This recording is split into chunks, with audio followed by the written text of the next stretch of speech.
اعوذ باللہ من الشیطان الرجیم بسم اللہ الرحمن الرحیم الحمد للہ رب العالمین والصلاة والسلام علی سیدنا و مولانا ابی القاسم محمد اللہم صلی علی محمد وآل محمد وآلہ الطیبین الطاہرین المعصومین المظلومین المنتجبین الاخیار ولعنۃ اللہ علی اعدائہم الاشرار اما بعد فقال اللہ تبارک و تعالی فی کتابہ المبین بسم اللہ الرحمن الرحیم فما یزیدہم الا طغیانا کبیرا۔ ناظرین کرام، ہلاکت یزید کے حوالے سے جو کہ 14 ربیع الاول سن 64 ہجری میں واقع ہوئی، آپ کی خدمت میں کچھ معروضات پیش کرنی ہے تاریخی حوالے سے۔ 14 ربیع الاول کی رات منگل کا دن تھا۔ 14 ربیع الاول کی رات، اس رات میں اور اگلا دن جو منگل کا واقع ہو رہا ہے، مورخین نے لکھا کہ یزید جو ہے واصل جہنم ہوا۔ اب یزید کے واصل جہنم ہونے کے حوالے سے جو تاریخ میں باتیں تقریباً 8 کے قریب مختلف اقوال ذکر ہوئے، جس میں سے 7 جو ہیں وہ اہل سنت مورخین کے ہیں اور ایک جو ہے وہ ہمارے شیعہ علماء نے ذکر کیا ہے۔ ان 7 اقوال کا خلاصہ جو ہے 3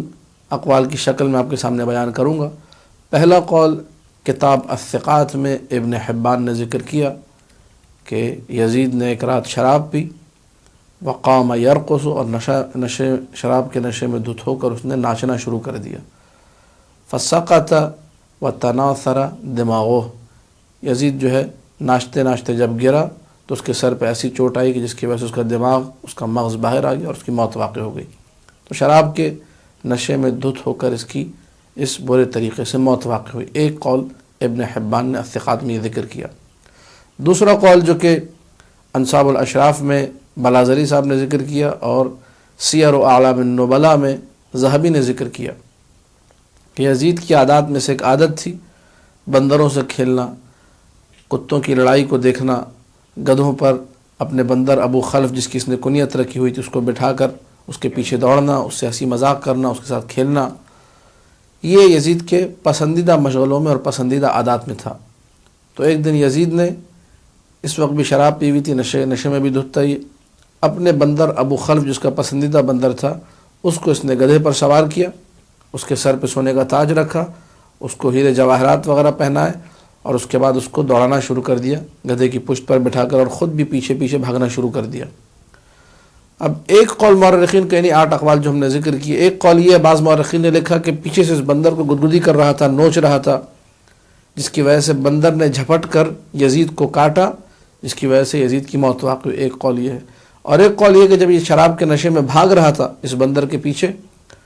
تو بھاگتے بھاگتے زور سے زمین پر گرتا ہے، منہ کے بل گرنے کی وجہ سے۔ اب پھر یہاں پر 2 باتیں مورخین نے لکھی کہ اس کی گردن میں کوئی چیز گھسی، گردن ٹوٹ گئی اور موت واقع ہوئی، اور کچھ نے لکھا کہ پیٹ میں کوئی چیز چبھی جا کر گھسی، اس کی وجہ سے موت واقع ہوئی۔ تیسرا قول جو کہ نہایہ میں ابن اثیر نے ذکر کیا ہے، نہایہ فی غریب الحدیث میں، اور اسی طریقے سے لسان العرب میں ابن منظور نے مادہ ذبح ذال باحا میں، کہ ذبحہ ایک بیماری ہے جس بیماری کی وجہ سے انسان کے گلے میں ایک پھوڑا یا ایک دانہ نکل آتا ہے جس سے خون نکلتا رہتا ہے، خون رستا رہتا ہے، اور یہ پھوڑا آہستہ آہستہ بڑا ہوتا ہے، یہاں تک کہ اتنا بڑا ہوتا ہے کہ سانس کی نالی پر اثر انداز ہوتا ہے، سانس لینے کی جگہ انسان کی مکمل طور پہ بند ہو جاتی ہے، دم گھٹنے کی وجہ سے انسان کی موت واقع ہو جاتی ہے۔ ابن منظور نے اور ابن اثیر دونوں نے اپنی لغات میں یہ لکھا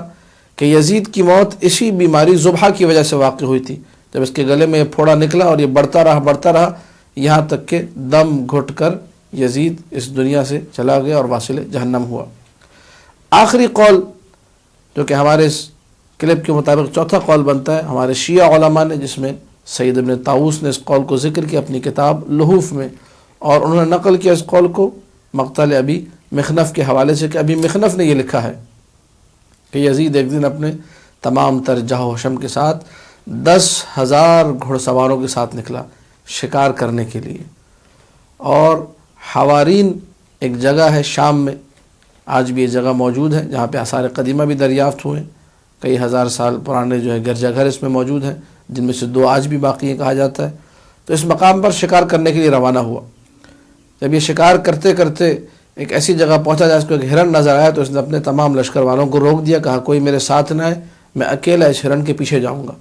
یہ کہہ کر اس نے اپنے گھوڑے کو ایڑ لگائی اور بھاگنا شروع کر دیا۔ اس ہرن کو اس نے خوب دوڑایا یہاں تک کہ ایک ایسی وادی میں پہنچا جو انتہائی ہولناک اور خوفناک وادی تھی۔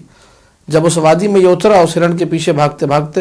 وسط وادی میں جا کر، بالکل وادی کے بیچ میں جا کر اس نے دیکھا کہ ہرن کا کوئی نام و نشان نہیں۔ اب یزید جو ہے پیاس سے بلبلا رہا ہے، اتنی دیر اس بھاگا ہرن کے پیچھے، ہرن بھی نہیں ملا، پیاس بھی شدید لگ رہی ہے۔ اچانک ہی ایک شخص نمودار ہوتا ہے جس کے ہاتھ میں پانی کا ایک برتن ہے، اسے کہتا ہے مجھے تھوڑا سا پانی پلا دو۔ پانی جب اس نے مانگا، اس نے پانی پلایا، اور جیسے کسی عام شخص اگر کوئی پانی مانگے، یہ لیجیے پانی پی لیجیے، پانی پلا دیا۔ یزید نے جب اس کا یہ رویہ دیکھا تو کہا کہ اگر تمہیں معلوم ہوتا میں کون ہوں تو تم میرے عزت و احترام میں بہت اضافہ کرتے، بہت زیادہ میرا احترام کرتے۔ کہا کون ہو تم؟ کہا کہ میں امیر المؤمنین یزید ابن معاویہ ہوں۔ جیسے اس نے یہ کہا، اس شخص نے کہا کہ انت واللہ قاتل الحسین و انت واللہ عدو اللہ، خدا کی قسم تم ہی قاتل حسین ہو، تم ہی دشمن خدا ہو۔ یہ کہہ کر اس نے یزید پر حملہ کیا۔ جب یزید پر حملہ کیا تو یزید بھاگنے لگا، اس نے پیچھے سے تیر مارا جس کی وجہ سے یزید اپنے گھوڑے سے گرتا ہے اور اس کی ٹانگیں جو ہے رکاب میں پھنس جاتی ہیں گھوڑے کے۔ جب ٹانگیں اس کی گھوڑے کے رکاب میں پھنسی اور گھوڑے کو پشت پر کوئی نظر نہیں آیا، لیکن یہ لگا کوئی گھوڑے کے پیچھے سے آ رہا ہے، جو یزید گرا ہوا تھا اس کے قدموں میں، گھوڑے نے بھاگنا شروع کیا اور اس میدان کے اندر، اس وادی میں یزید کے ٹکڑے ٹکڑے اس طریقے سے ہو گئے۔ جب کافی دیر گزر گئی، لشکروں نے دیکھا کہ یزید کا کوئی اتا پتہ نہیں ہے، تو دوڑتے ہوئے وہ لوگ آئے تو ان کو رکاب میں لٹکتی ہوئی ایک ٹانگ ملی۔ اسی کو لے جا کر دفنایا گیا قبرستان باب الصغیر میں۔ یہ واقعہ سن 64 ہجری 14 ربیع الاول منگل کے دن کا ہے۔ تو اب اگر دیکھا جائے، ہمارے پاس اردو میں ایک محاورہ بھی ہے، اب مجھے نہیں معلوم اس کی حقیقت کیا ہے، کہتے ہیں جنگل میں منگل، تو مجھے لگتا ہے یہ یہیں سے نکلا ہے، جنگل میں منگل جو ہے وہ یہی 14 ربیع الاول سن 64 ہجری، یا جو ہے آپ کہیے 12 نومبر۔ اتفاق کی بات یہ ہے کہ 2018 جب یہ کلپ ریکارڈ ہو رہا ہے، اس میں بھی جو ہے ربیع الاول اور نومبر کے مہینے جو ہے دونوں مل گئے ہیں۔ اس زمانے میں بھی سن 683 ہجری میں بھی 12 نومبر کا دن تھا اور ٹیوزڈے منگل کا دن تھا، جس کی دن اس ملعون کی موت واقع ہوئی۔ لے جا کر اس کی ٹانگ کو، بدن کے کچھ ٹکڑوں کو دفنایا گیا قبرستان باب الصغیر میں۔ حیرت یہ ہے کہ جس ملعون شخص نے آل محمد پہ ظلم ڈھایا، شیخ جعفر شوستری نے اپنے مقتل میں لکھا ہے، اور آج بھی لوگوں نے بہت سارا نقل کیا ہے جن لوگوں کے ساتھ یہ واقعات ہوئے ہیں، کہ وہ جگہ ایک کچرا کنڈی بنی ہوئی ہے جہاں پر یزید کی قبر ہے، اور لوگ وہاں جا کر پتھر پھینکتے ہیں، کچرا پھینکتے ہیں، قربتاً الی اللہ، اپنی حاجات کو پورا کرنے کے لیے، اور ان کی حاجات فوراً پوری ہوتی ہیں۔ اور ہمارے پاس روایات میں بھی ہے، جب پانی پیو یزید پر لعنت بھیجو۔ ہمارے اس کلپ کو ریکارڈ کرانے کا مقصد بھی یہ ہے کہ لوگوں کے سامنے یہ حقیقت آیا ہوں کہ مملکت خدا پاکستان، کہ جس کی بنیادوں میں حسینیوں کا خون شامل ہے، اس مملکت میں اگر کوئی ایسی کتاب لکھے